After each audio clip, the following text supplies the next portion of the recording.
Welcome to Gatecrashers, a podcast dedicated to kicking open the doors to your next favorite thing. Our mission, our creed, and our code is this: to make all things nerdy more approachable and accessible to everyone. We want you to find a universe that you'll fall in love with. I'm Dan. I use he, him pronouns. And I'm Jake. I also use he, him pronouns. And today we're joined by Leah Williams, the writer of The Amazing Mary Jane, Gwenpool Strikes Back, and X Factor.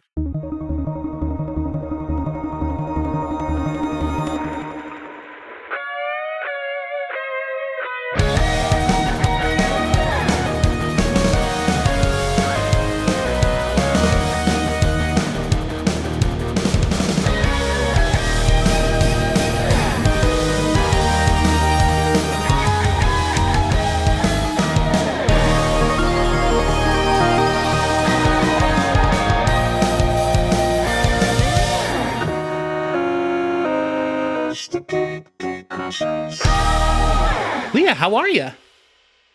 Hi, I'm okay. As okay as anybody can be right now.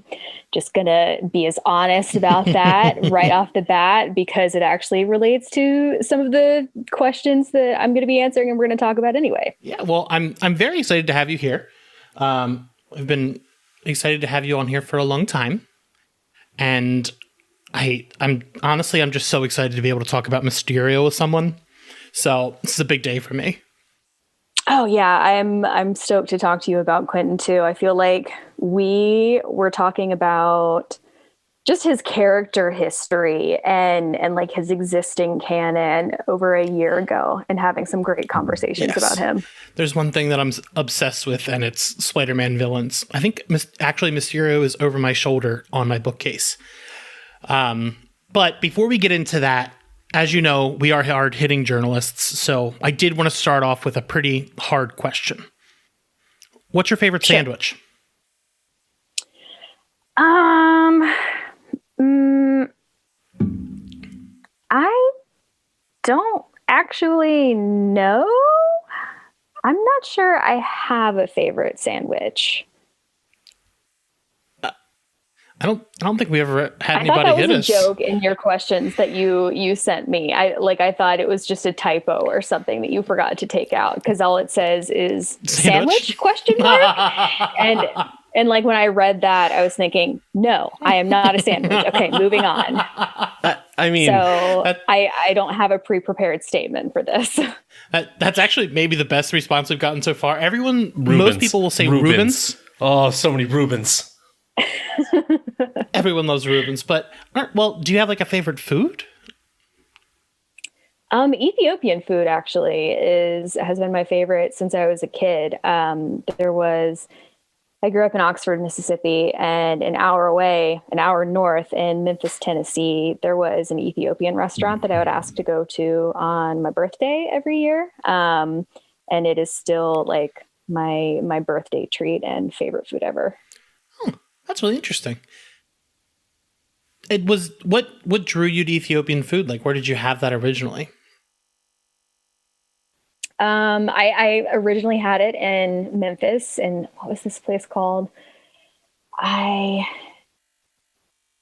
can't remember the name of the restaurant, but I was vegetarian for most of my life as a kid because I read Lord of the Flies way too young, and that just kind of like did it for me. I couldn't eat meat after that for about 15 years. So there's a lot of like vegetarian options in Ethiopian food. And I think it was like one of the cuisines that my mom was Googling like vegetarian friendly one day while we were in Memphis. So we ended up at this Ethiopian restaurant by accident. And then it just kind of became my favorite food ever. Huh. Well, now we know the origin stories of that. So now we can get into Mysterio. In Amazing Mary Jane, one of the major themes that ran through the series was redemption. But to me, more importantly, it was kind of proving your worth more than just the mistakes you've made. What made you want to give Mysterio a story where he's trying to prove that he can create rather than just destroy?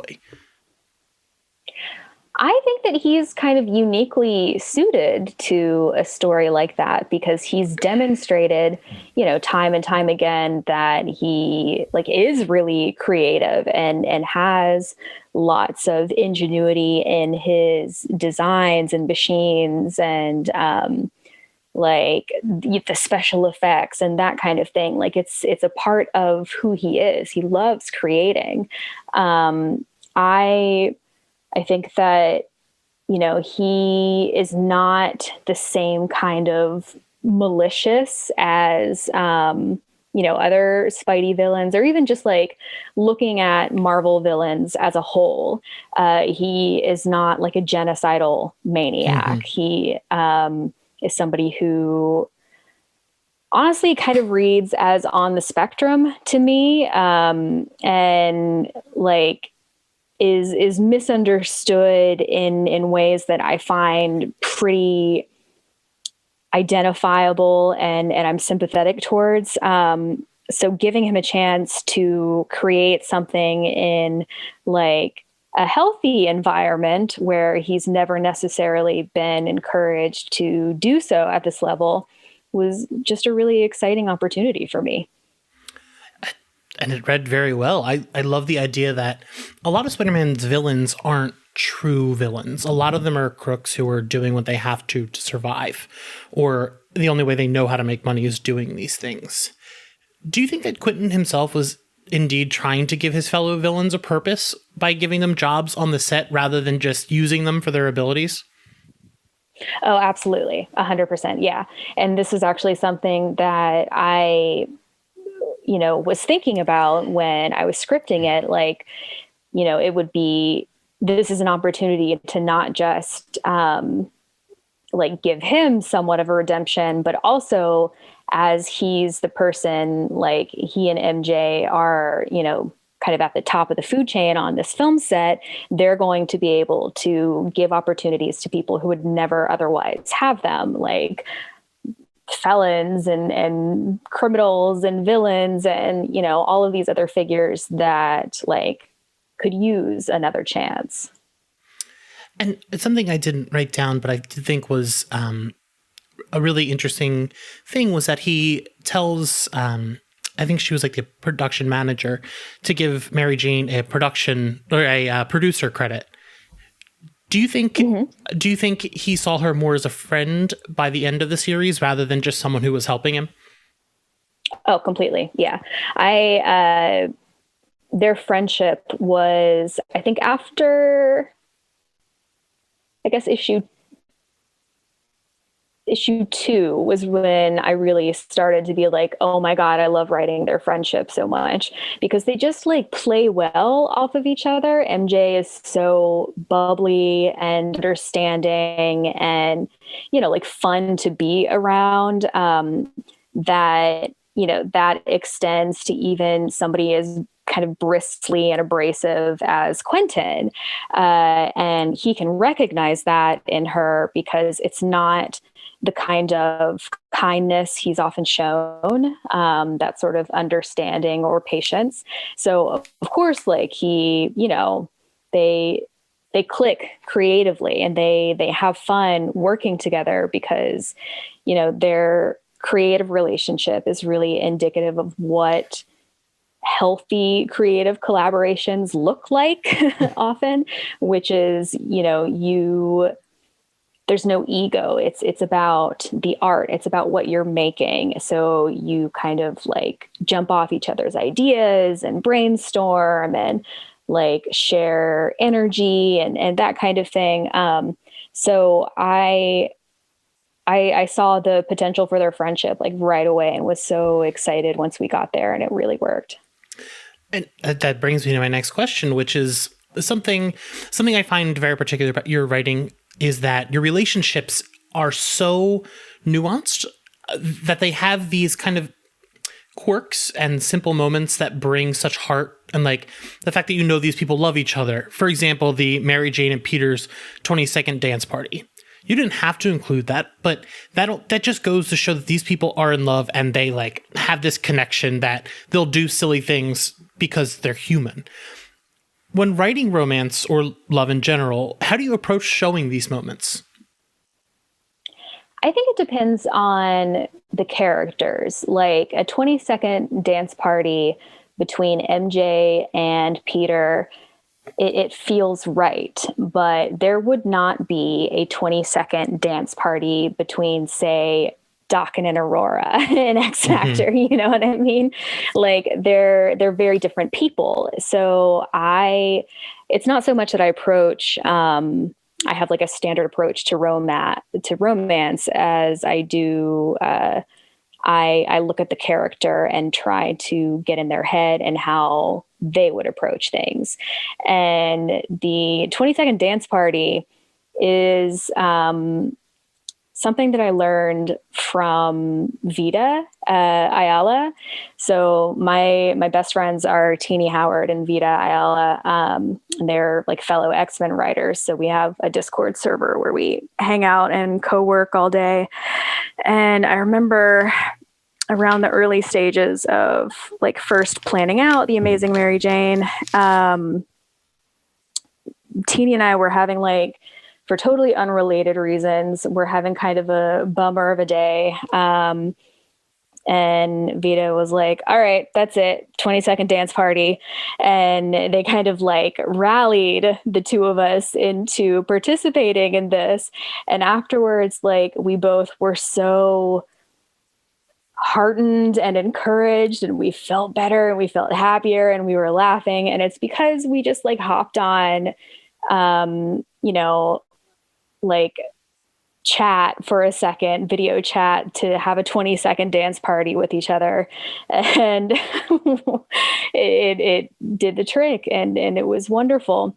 And walking away from that, I was like, that's love. That is love. And later, when it came time to script that moment, it popped back into my head as being something that, MJ would also do, because that is the sort of thing in her personality. This is a quality that Vita and MJ share, is they are so charming. So I asked Vita, like, can I do that in MJ? Is that okay? And they were like, oh yeah, absolutely.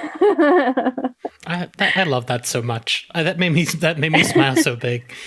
I have to ask, is there anything unique about writing Mary Jane and Peter that you liked?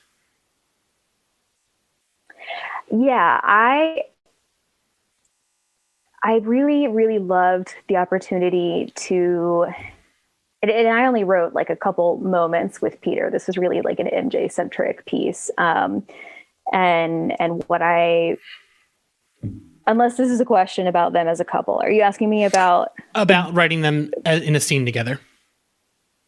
Oh, okay. Well, yeah, it's one of the dynamics that I love about them as a couple. Then I should say the fact that they have such good energy together, and they're like supportive of each other, but also goofy, and they don't take themselves too seriously. And it just gives like unlimited potential for so much cute shit. You know how much I love Spider-Man and all that, so I'm glad to hear that. Flip. But now we have to get on to X Factor, and Snake. You knew this question was coming.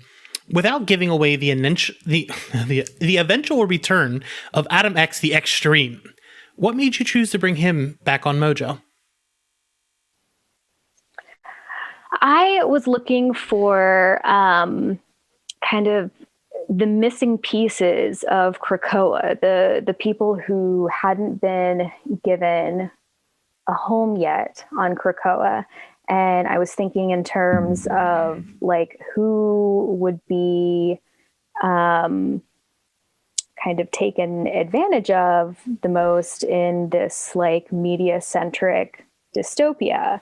And, that's, of course, when I thought about like Adam X, not necessarily because of his character history, but just because of his like personality and how extroverted he is in general. I could immediately see that translating into being like a I am not endorsing these dudes, but like Howard Stern and Joe Rogan, the kind of figure that they are, but like not as shitty as they are. I don't think that Adam X is bad. Like he just cuts you and makes your blood burn. You even went so far as like he was kind of like, "What? Do you really want to do this?" Do you think that's why he's found such success in an extreme YouTube type situation? I think so. Yeah, I think that his powers, and also the fact that there's like 3 of the top 5 live streamers in Mojoverse that are doing this under duress. They are basically indentured servants, I would say, where sure, all of the citizens in Mojoverse are now free. Nobody's enslaved any longer, but the reason is because the top 5 live streamers have signed contracts saying that, as long as they keep up their end of the bargain, the world remains free. So it's definitely something that they're doing, and I would say like 3 of the top 5 live streamers, they're doing under duress because they feel like they have to, and there's no other option. And Adam X is definitely one of them. So he's just kind of making the best of a bad situation like Shatterstar is. Yes. Will we be seeing Adam again by any chance? Oh yeah, we're not done with the Mojoverse. Beautiful. So your take on the Mojoverse is very fresh and modern. How do your experiences with media inform your take? Just letting you know, this was Alex's question. He's very excited that it's on the show. It's a good question. I have a marketing background, and there's a lot of creativity in marketing, especially like digital and new media marketing. And I never really enjoyed the work. I enjoyed the creativity and being able to like be good at my job, but I always felt pretty slimy, I guess, because I need to believe in something with my whole heart in order to pursue it with absolute passion. And sometimes in marketing, it's not about that. It's not about like what's right. It's about what's morally right. It's about what's going to make the biggest impact, what's going to get the most amount of views, even if it's something that, like a product that's stupid and nobody needs this. So it was like kind of a difficult profession for me, even though I was really good at it. And I ended up like being a director of marketing at an ad agency. And that's what I was doing when I got scouted by Marvel to start writing comics. And I have never looked back since until it came time to write the Mojoverse.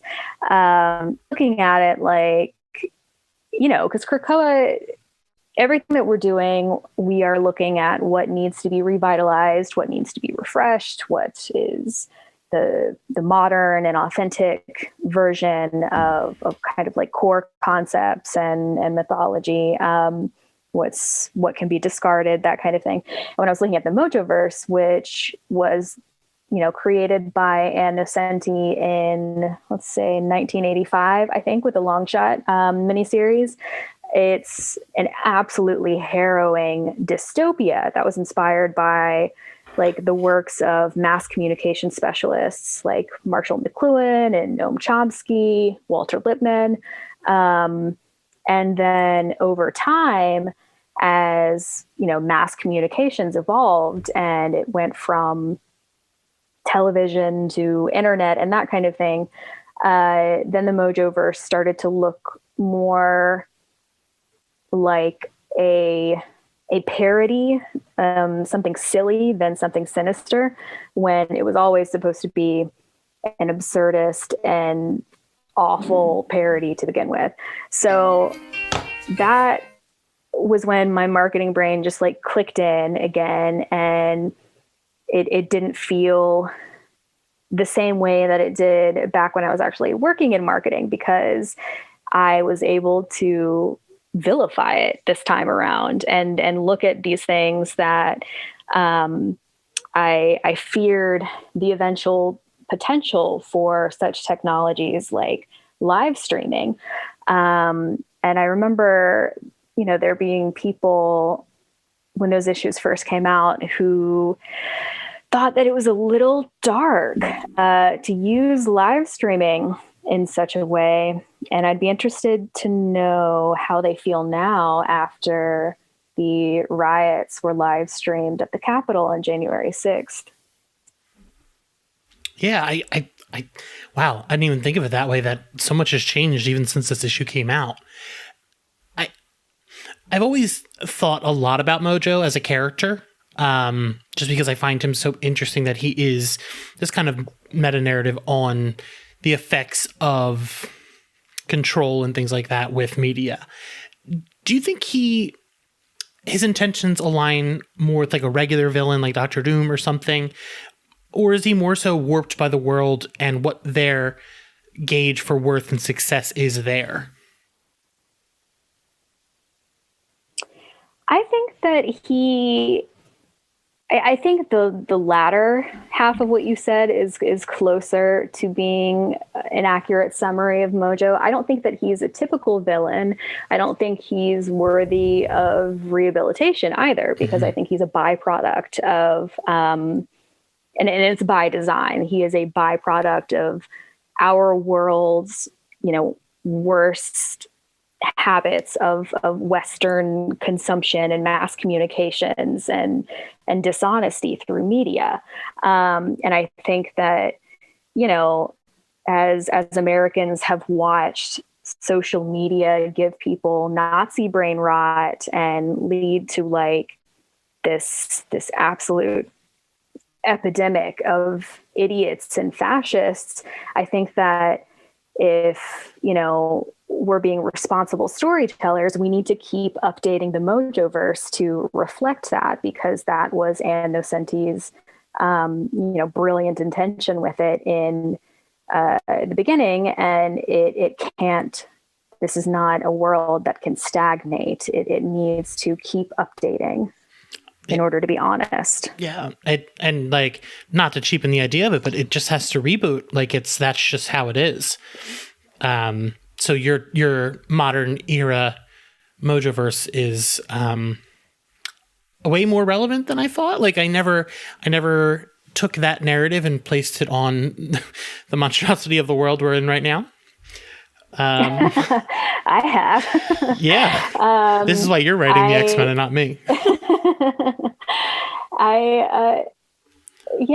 It was something that I saw the potential of, obviously back when I was kind of coming up with what the new concept of the Mojoverse would be. And I was also looking at Krakoa, which is its obsession. Everybody in the Mojoverse is obsessed with Krakoa and they're emulating it. And I was looking at what Krakoa is doing right and holistically and healthily, and then, perverting it for the Mojoverse.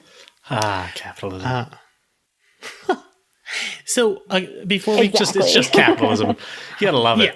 You gotta love it. You just gotta love it, Before we get on to some listener questions, I did want to talk about Daken. And how do you pronounce his name? Daken? It's Daken. Okay, yeah. Cool. Look, we were right. So there'll be some Daken. How do you think Daken's relationship with his Papa Bear, Wolverine, informed the character in the present day? I think it's a lot better than it has been in ages past, because Krakoa is a place that provides, if speaking of Marshall McLuhan, if you've looked at stuff like Maslow's hierarchy of needs in terms of when people get to a point where they can like self-actualize and create and that kind of thing, it's always when, their survival needs and fulfillment needs are being taken care of first, because it's really difficult to focus on kind of those higher tiers when you're worried about things like shelter and food and not getting killed. So I think that Krakoa is a really healthy environment for a lot of people with difficult backgrounds like Daken or Aurora or Polaris, to finally explore themselves and their relationships with other people and, really start to self-actualize. So I would say that Daken and Wolverine are not close, but they are open to the potential for it now, which is a new thing. Yeah, I'll be honest. We spoke up this as well. I was never a Daken fan. He always bullied me for liking Daken. Yeah, now it's just like, oh, now I get it. So with characters like Daken, who are working through some past trauma and even their own sins, we see art as a major coping mechanism in your writing. Do you think characters like Quentin and Daken are expressing their own self-worth through creation?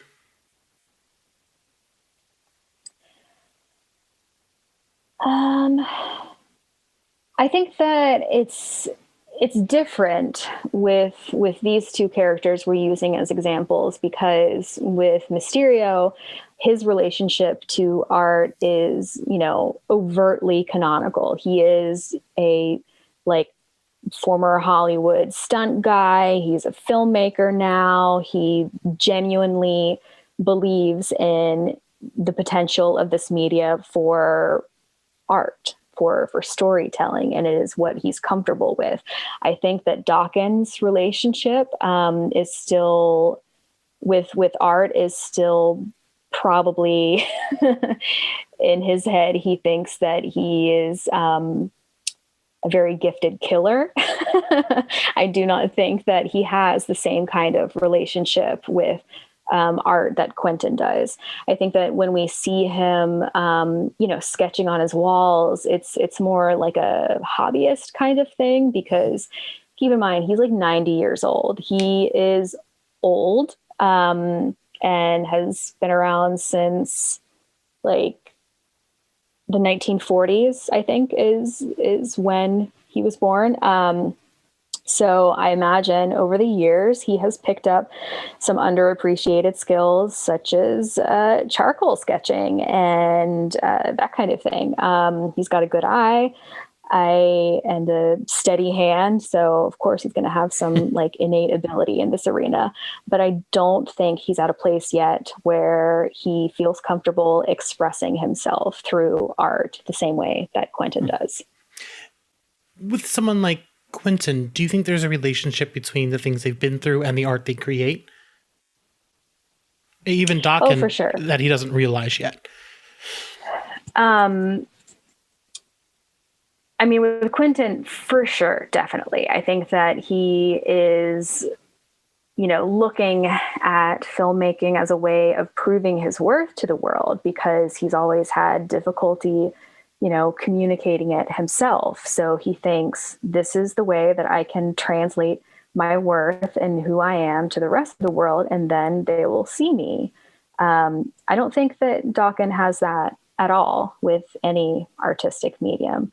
I think that this is one of the things that he is learning about himself right now. He's still kind of relying on his old habits of I don't even know what to call it. He doesn't care what other people think of him, but he also doesn't care to correct people when they make snap judgments about him. He gets slut shamed a lot in the first 3 issues of X Factor.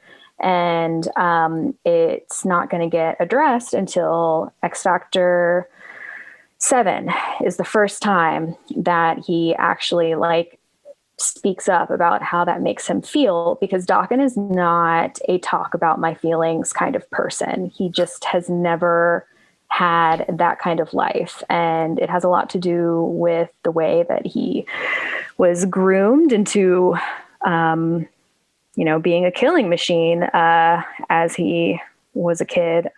So these are things that he's discovering about himself very slowly now. And he's not even yet concerned with the need to prove his worth to the world the way that, Quentin is interested in translating himself and his art and his ideas to an audience. Like, Daken not there yet.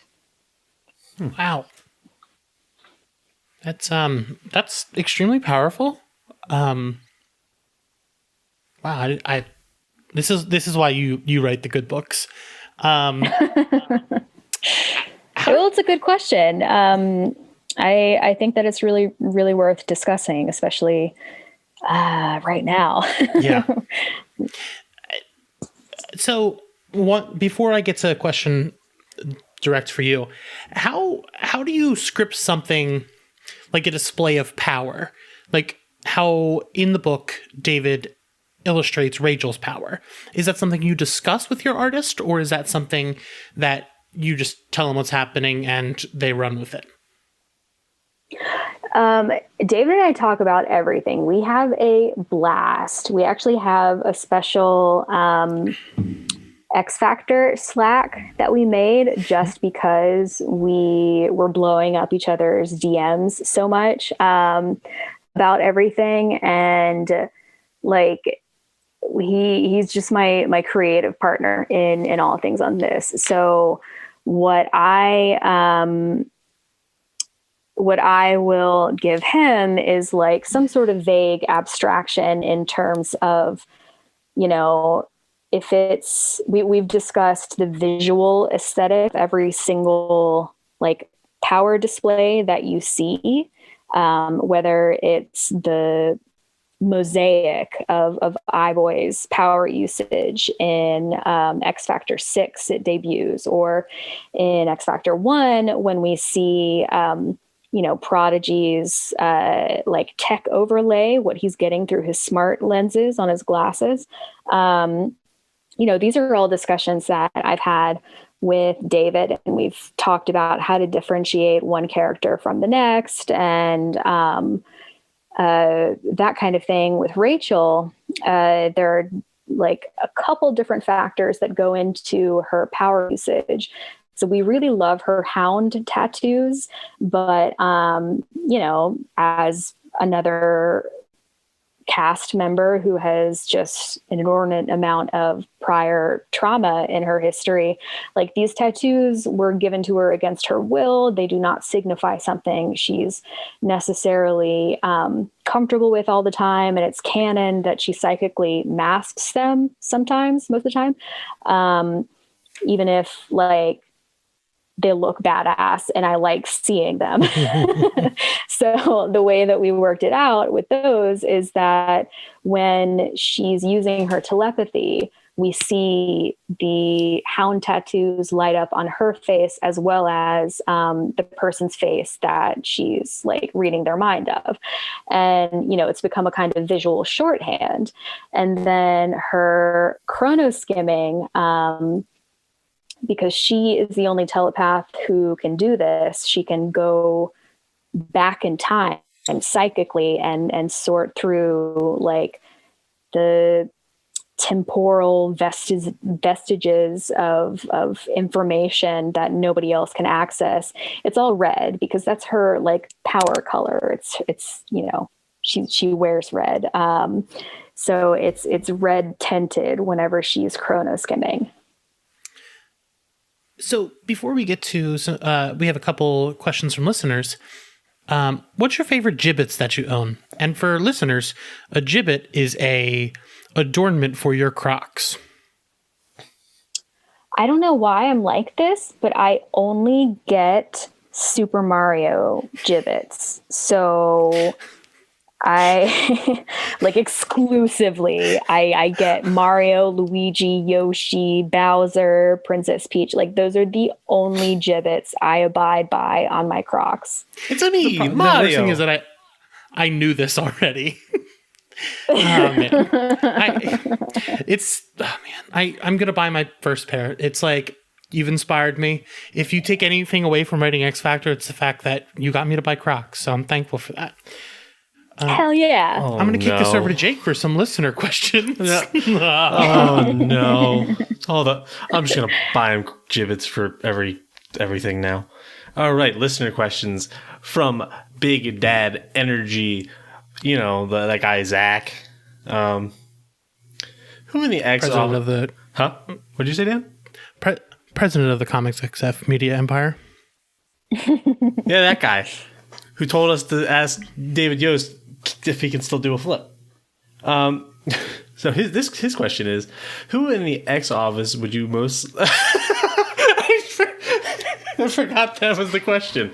Who in the X office would you would most want to see do a flip? I think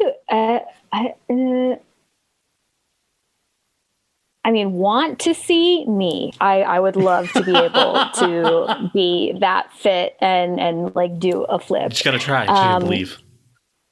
It's 90% mental. I think, and that's why I think that the people the most capable of it would probably be Ben and John. That makes sense. Fair. They're athletic. They would have no problem with that. All right. So at Robert Secundus, what are 2 other works in any medium, fiction or nonfiction, that you'd like people to read, watch, listen to after reading the currently released issues of X Factor, 1 through 6 at the time of recording? I'm just going to answer this as if X Factor is not a part of the question because I don't know how to answer this in any other way than like stuff I'm enjoying right now. You don't need to take in any supplemental media in order to like enhance the X Factor reading experience. Unless you believe we're in the Mojoverse. Capitalism. We are in there. Yeah. Failures of late stage capitalism. So I'm going to recommend 2 things based on how, 1, interesting the read has been, and 2, how much serotonin I got watching it. So the first thing is a recommendation that came from Cy Spurrier, who is, a new addition to the X office, and just like immediately became part of our family. We adore him. And we were talking about some stuff because I have had a lot of like, philosophical questions in my head, being the person in custody of the 5 and doing resurrection stories. I've had a lot of like really big philosophical questions in my head for a very long time. And the moment that Cy showed up, because, Way of X is the book that answers a lot of these questions, I just bombarded his DMs because I've been so excited to finally talk about these things. And Cy, like, bless his heart, is so patient and, it gives these really like thoughtful and lovely answers. And I can't wait to see, how that gets translated in Way of X. I'm so excited. And we've been trading like book recommendations. And one of the books that he recommended me is called When God Had a Wife. And it's basically like a historical approach to, matriarchs in religion, and how sort of the systematic removal of them over time was a deliberate process, and kind of like a long range game of religious telephone, where over the span of 2,000 years, these things become more pronounced and different when you take a subjective lens and make that choice at certain junctures along the way. So that's been really fascinating. And the other thing that I want to recommend is what gives me like a hit of serotonin every time it updates, which is the Welsh Twins videos on YouTube. And they're like twin brothers. One of them has a skincare channel. The other one has a makeup channel. And I've loved them both separately. I admit I thought they were the same person. But they, within the past couple of months, they teamed up to make this collab channel, the Welsh twins, to prove to people they are not the same person. And it is the funniest shit I've seen in a long time. I haven't laughed this hard at a YouTube video since like the early stages of Unis Honest, like the first 3 weeks of Unis Honest, RIP.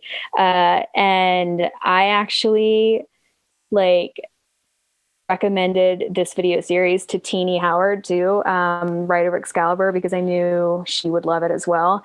And I asked her to like let me watch it with her if so I could listen to her laughing as she watched one of the videos for the first time. And it was just like such a healing experience. She shared her desktop with me while watching a Welsh twins video. And I just sat there watching it with her and listening to her laugh. Loved it. 10 out of 10 recommend. Wholesome. Very wholesome. That's all you really need after all this. That's all you really need to bring up in this conversation after talk of Mojo. So, next question. At Queerly Nerd asks, your team has the most queer characters of the line. What's your perception of how inclusive the modern era of X-Men is? It's not inclusive enough. There are still like trans stories that need to be told. There has never been a Black American X-Man, meaning somebody who would have been a descendant of African people brought here against their will. I think that is an important point of nuance that is worth exploring with the X-Men. And I think that there's always room for improvement with regards to inclusivity, especially, in Cape Comics. Krakoa is a place that takes a really like active approach to it. Just by nature of the environment and how it's adaptive to the people who live there. It is a place where I can have a really queer team, and it doesn't really like, it's not a political statement, And as a queer woman, I've never enjoyed having aspects of my identity politicized against my will.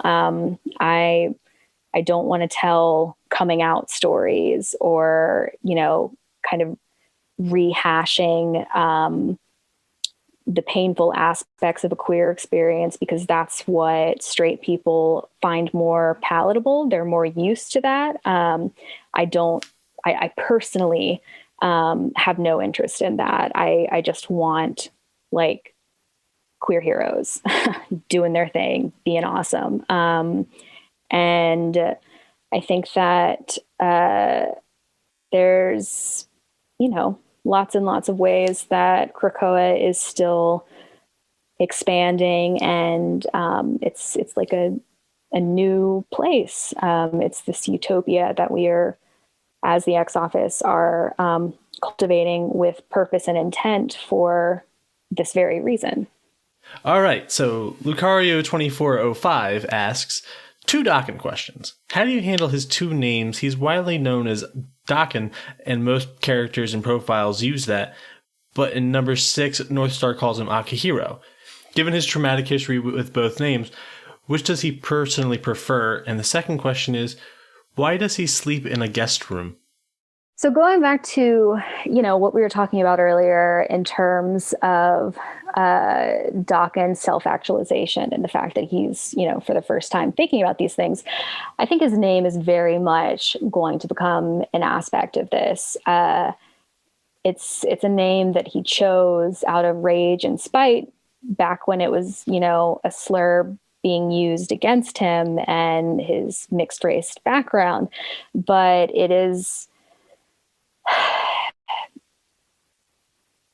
it is different now asking, somebody to call you by this chosen name when it could also be making them uncomfortable. Like we know he's anesthetized to it, and it doesn't have the same sort of, meaning to him that it did once when it was being used to hurt him. Like, he has reclaimed this, and it's canon. It's something he did as like a fuck you, and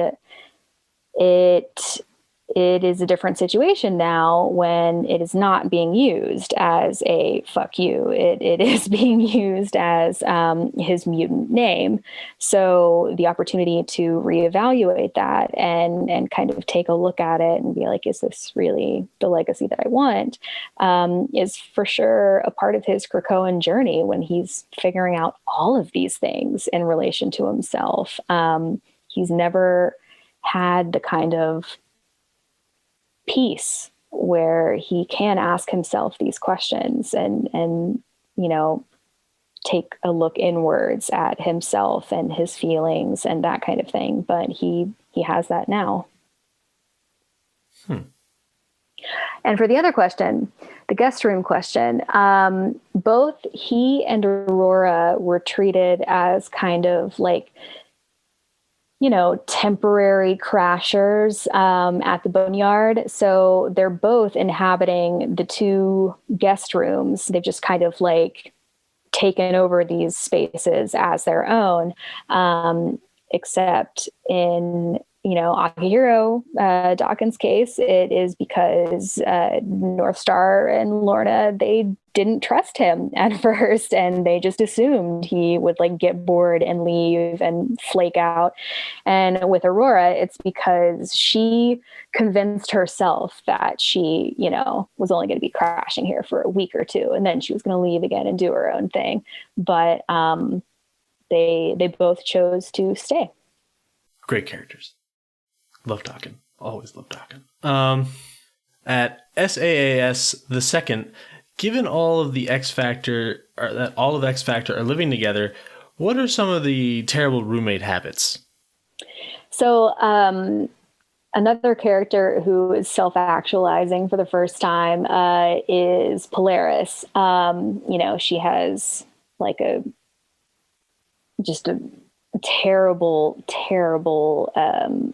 tragic events in her history.